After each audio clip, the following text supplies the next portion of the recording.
Hey guys, it's Brighton and my wonderful husband Mike and our sweet little baby girl, Brightley Rozanne is her name. And we're gonna tell you guys her labor and delivery story. It's really long. So I hope that this video doesn't end up being longer than the actual delivery. Seriously. So let's start at the very beginning. A very good place to start. What movie is that? Oh, I don't know. Sound of Music. So, yeah, that's why I didn't know. I didn't think I've ever watched it. It's a good one. Yes, so 6 in the morning, Wednesday morning, June 18th. I felt a very funny, oh, grunty baby. A very funny, like, it just felt like she kicked funny, but it kind of felt poppy. And then I felt a little bit of moisture, but I had been having a lot of mucus, so I thought that it was just mucus. So I hopped out of bed and I stood up and I started trickling water, and then I walked into the bathroom and it gushed water. And so then I sat on the toilet and it was still gushing, and I'm like, okay, I'm pretty sure this isn't me wetting myself. So then I was like, Mike, I'm pretty sure that my water just broke. And what did you think? I was like, whoa, this is Wednesday. We're not supposed to be doing this till Friday night or Saturday morning. Yeah, I thought maybe she might come this weekend because that's about when Jackson came. I was thinking like, oh, I gotta go to work in an hour and a half or 2 hours. So I was like, this is not supposed to happen right now. I called my midwife and my birth photographer and let them both know. I wasn't having contractions. Well, I was having like contractions like I've had my whole pregnancy. But just like, you know, regular Braxton Hicks type contractions. And I let them know and told them that I would let them know when they started getting painful or closer together. And I told Mike to start getting everything done, and we started this whirlwind of craziness around our house, getting the birth pool set up and trying to find somewhere for our kids to go. And by the way, they had woke up right after my water had broke. And I told him to like get the last minute things done. And then last minute things done. Yeah. Well, after the kids left. We decided to try to get the birth pool ready. The birth pool was a nightmare. We had it blown up here in our living room, and I told Mike the weekend before to test out the water to make sure that we could get it filled up, but he only hooked up the hoses, and I said, you better turn it on, and he's like, honey, I know how to turn on water. So then come birth time, oh, startle. Whoa, freak out. Come birth time, he turned on the water and it was barely into the pool. We all know what happens when we turn on a hose, right? It kind of goes, woo! So it did that all over our living room. You kind of jumped a step here. No, I didn't. Very important step. What? The fact that I had to bust off like the handle to try to turn on the water. I had to use pliers to turn on the water to force it to turn over the little ring that like. So he had to break the water thing to get it to turn on, and then it sprayed. It's stuck. It's stuck in that position, spraying all over the living room, and in the laundry room. It was spraying in the laundry room because it like messed up the seal on where it screwed on to the faucet. It was horrible. And I'm like, yeah, I was like, Mike, you're spraying water everywhere. It totally ruined the floors here in our rental. We're gonna have to fix it. So I decided I better run out there. So I came running out, and wet floors don't make for a good time, so I landed on my butt, and I was freaking out because I was trying to be the perfect husband, get everything ready just right, as she wanted me to, and everything's falling apart. And I got to say, I told you so, I told you to test out the water before, but it's okay. Anyways, so then my contractions started picking up. I told Mike, get the kids out of here, because they were like, Mom, Mom, Mom, Mom. So I was like, get the kids out. So we called a friend and the kids were gone. And I think about that time the midwife showed up. So, okay, back up. Contractions started getting bad right around 7 o'clock. And so I was laboring on the birth ball. Like, they weren't too bad, but they were like picking up. They were getting to be 2 to 3 minutes apart and lasting about a minute. so I went into our bed and started laboring on the bed, and I asked Mike to hook up the TENS machine, and I had that cranked and going, and they weren't too bad. I could handle them. There was a ton of pressure, but not a lot of the normal like crampy contraction pains that I feel normally with labors. So I was laboring on the bed, and the midwife showed up, and I was talking to her, and everything was fine. You know, I was laughing and talking and feeling normal between contractions. So I was like, I'm pretty sure that I'm not that far along if I'm able to think clearly and hold a conversation in between contraction.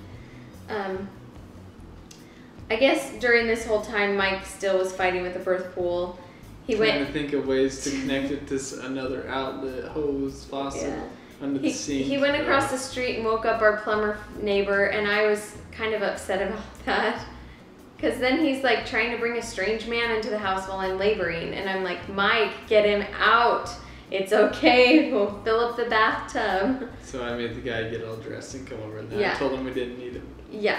I Well, think I owe him. I feel horrible. You don't bring strange men into my sacred space when I'm laboring. Well, what happened when I told you it was a good thing we have a plumber across the street? You were like, yeah, that is a good thing. So I figured she was approving of me coming to fix this. No, I just meant because you busted the thing. Because you were telling me that you busted the thing. Oh. Anyways. So, yeah. I labored on the bed, and then I moved to our rocker glider in our room, and I was laboring, and I found a focal point in our floor planks, just a corner where the floor planks met up, and I had to tell my midwife to get off my focal point. Move it. I was nice. I said, you're standing on my focal point. But again, like, contractions were close together, and there was a lot of pressure. They were really intense, but there wasn't a lot of pain associated with it. And so I really didn't think I was that far along. And I just kept telling her, I really feel fine. I feel fine in between them. I shouldn't feel this happy. I shouldn't feel this good. But I had the shakes really bad. And I kept shivering, and my whole body was just shaking, and I was really nauseous, and I kept eating fruit cups and trying to stay hydrated, and I had the TENS machine on the whole time. And my midwife suggested that I get into the birth tub, or into our bathtub, because I didn't have a birth pool. It really ended up being okay. But anyways, and I was actually really scared to take them off of my back, because I was worried that they were helping me a lot with the pain, and I was worried about changing, because I was totally handling contractions just fine. But she's like, I think we need to get into the birth pool or into the bathtub. So I was like, okay, fine. So we got those peeled off, and I hopped into the water, and the water felt great. I really like laboring in water. And my birth photographer eventually showed up, which was good, and the assistant midwife showed up, which was good. And I don't know, I labored in the water for a while. Again, was like feeling totally normal in between contractions. I would randomly have contractions that were like 5 minutes apart, and when I first got into the water, my contractions like slowed down a lot altogether, and I was kind of worried about it. But they were still pretty intense. I was totally handling them. I found a focal point in the tile, a corner on a tile, and you know, just focused on that during contractions, and then in between I was totally fine, totally cool. I think I was a little bit hysterical because I kept chatting. I get really chatty. And they were like, you say some funny things. I just kept talking and talking and talking and talking. Really cute labor. Yeah, they were like, you're so cute when you're having a baby. You asked all kinds of funny questions. I was really chatty. So I was feeling totally normal, so I begged my midwife to check me, because I'm like, there's no way that I am very far into this labor. And she kept saying things like, you know, there's going to be a baby in the next hour. There's a baby on the way. She was really adamant that I was having a baby soon. And I was like, I don't think I'm as far along as you think I am. And so I'm like, can you please check me? And she's like, what good is it going to do to check you? And I'm like, it will give me sanity to know where I am, give me, you know, an idea of how much longer this is going to take. She really didn't want to check me. But I was like, please just check me. And so she checked me, and she's like, you've maybe got a lip of cervix. And I think she said station 2, whatever that means. I don't know what any of those things mean. But I was like, okay. She's like, feel it. There's a baby there. You can feel it right now. So I felt the baby. And I was like, okay. This little head right here. You probably felt about right here. Yeah. So then I was like, okay, well, this could still take a while. But then I started getting the urge to bear down, and my body totally just took over. And things switched. And it still wasn't painful, but it was intense. Like, seriously intense. Like, I kept telling them, I feel like my butthole is turning inside out because of how hard my body is pushing. And it was really, like, I don't know. It's hard to allow your body to destroy itself. So, I started pushing. And by this point, it was probably, what? 8:50-ish? Yeah, probably. About 8:50. I wasn't either. I was not either. So Mike set up the camera, and I did get it on film, and I will get it all edited sometime when I have time. But so Mike set up the camera in the corner, and he pushed record, and I had him get in the tub in front of me, not in the tub, but just put his feet in the tub so that I could push on his feet that were in the tub, which it ended up being a good thing that I was in the bathtub and not in the birth pool, because the birth pool is big, and I kept like floating away in the bathtub even. I kept slipping down, and I like to have something to push on, so it was a really good thing we ended up being in a smaller bathtub so that Mike could fill the empty space. And it was kind of nice because he was right there. I could see him, I could look at him. He had his hands on my knees, and I locked my fingers into his fingers and squeezed while I was pushing. And I don't ever remember squeezing while pushing with the other kids, but that was like, I don't know. Having his knuckles in between my knuckles and having something to squeeze on, it was helpful. And then having his feet or his legs to push against, that was helpful too. And the funny thing is, I was screaming bloody murder. I never screamed during either of my other labors, but not because it hurt, but just because that's how my body was just reacting. I totally just let my body take over this time. Like, I didn't care. I didn't hold anything back. I just let it do what it needed to do, and I was screaming bloody murder.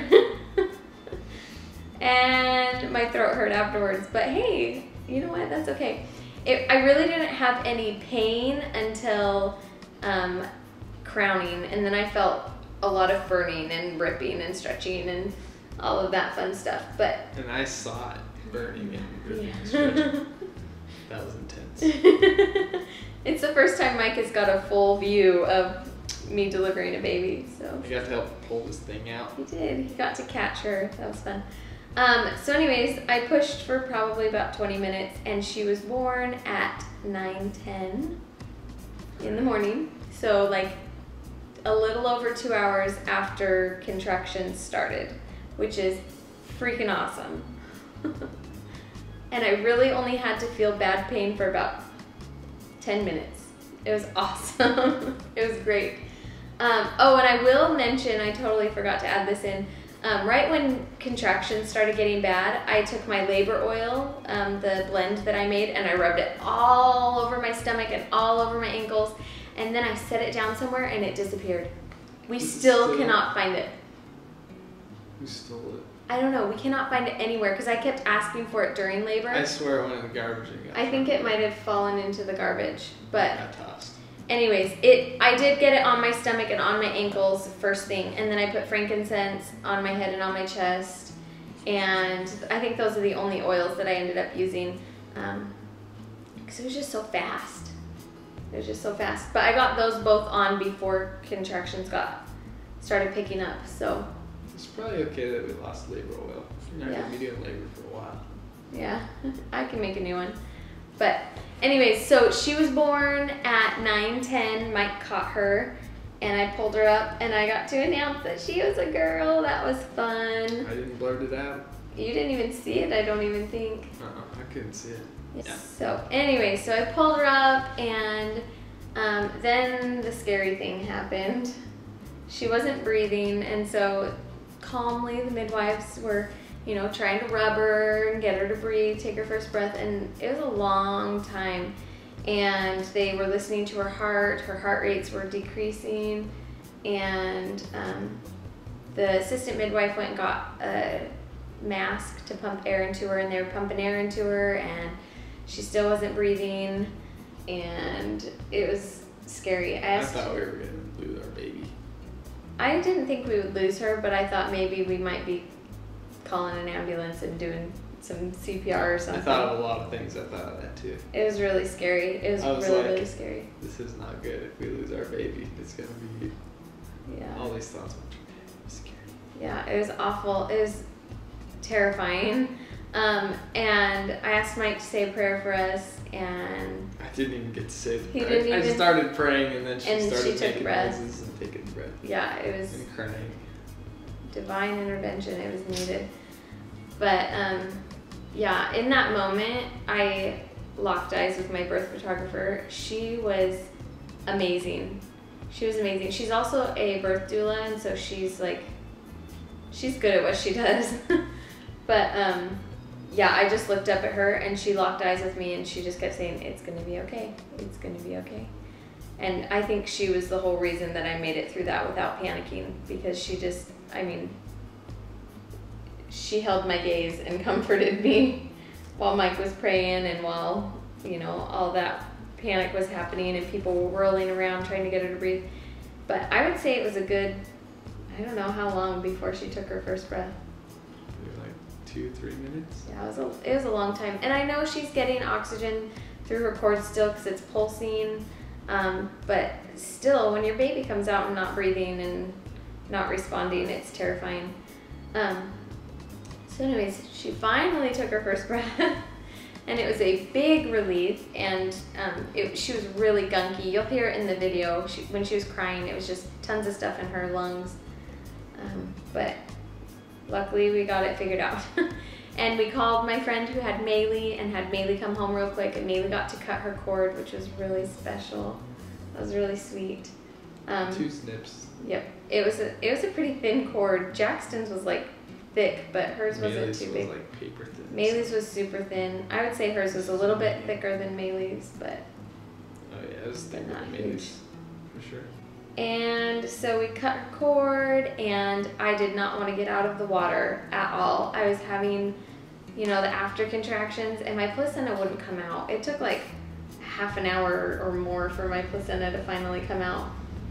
It just wouldn't come out. I was pushing, and they were trying to get it out. They were like, just go sit on the toilet for a little while, and it took a long time on the toilet. My legs were going dead. And finally I had a good enough contraction that it came out. We weighed her. So eventually we weighed her, and she weighed 8 pounds, 15 ounces, and she was 21 inches long, and she had a 13-inch head and a 13-inch chest, which I forgot to mention. Her chest totally got stuck on the way out. It was a little hard. It was harder. A little bit.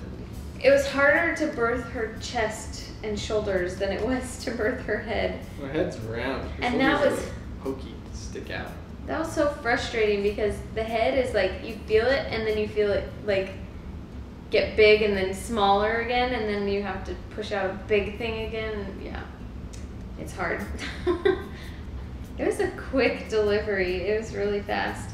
And I don't know if it was the TENS machine, the labor oils, the fact that I've been taking those herbal supplements, the fact that, the fact that I've been seeing a chiropractor regularly, the fact that it's my third. I don't know.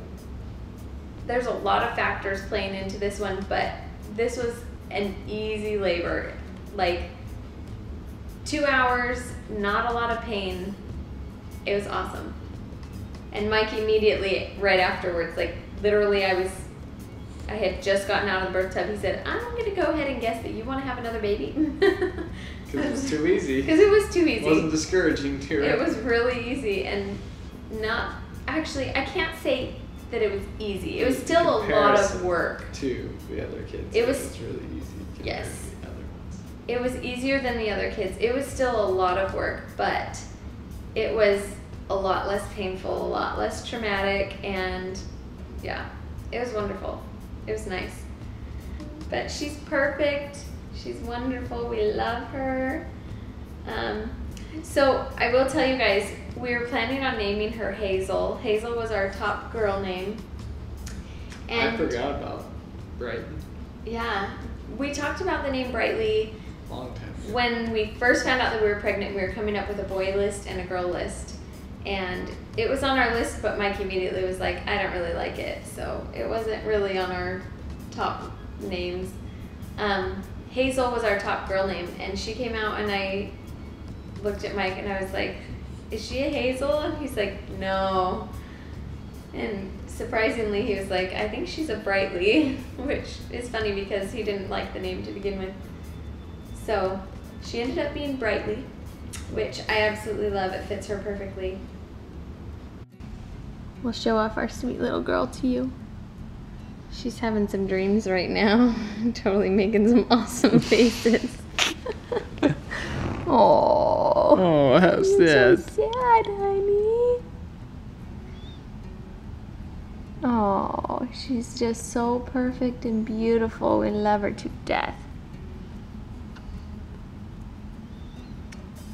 So sweet. All right, guys, that's all from us. Now we're switched around sides here. We are. I hopped over here. Anyways, thanks for celebrating this special moment with us. We're so grateful for you guys and for all the love that you've shown us. And we'll see you guys next time. Bye. Bye.